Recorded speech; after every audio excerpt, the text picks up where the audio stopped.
Why do I always react to my child? Part 3. Now, in the first part, we spoke about helplessness, and in the second part, we spoke about control. Now, what if the real reason you snap is fear? Yes, fear. Think about this scenario. How many times has this happened that your child has an exam coming up and you start thinking to yourself, what if your child doesn't study? What if he fails? What will happen then? And so you make them sit with them. Now the intent is to make them study, which is coming from a good place. But you keep on saying, come on, study, focus, do this first. This is not important. You're wasting your time. You're not focusing, and suddenly you start micromanaging and judging. And this is not because you don't trust your child, but because you are scared of what might happen if you don't step in.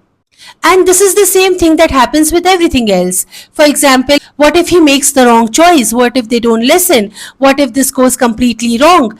And because we are afraid of the outcome, we try to control everything. Here comes the problem. Your child will not always do what you want them to do. Your child will definitely make mistakes. And suddenly, when you see all this happening, you snap. Why can't you just listen to me? Why do I have to tell you everything so many times? You did not shout because your child did not do the homework, but it came from the fear underneath. What if my child does not turn out okay? And sometimes that fear makes us control so much that we forget our child also needs the space to learn, to make mistakes, and to figure things out on their own.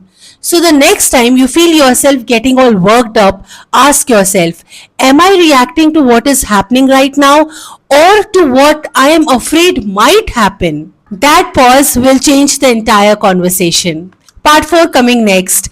Drop fear in the comment section and I'll send you a guide to be a more calm parent.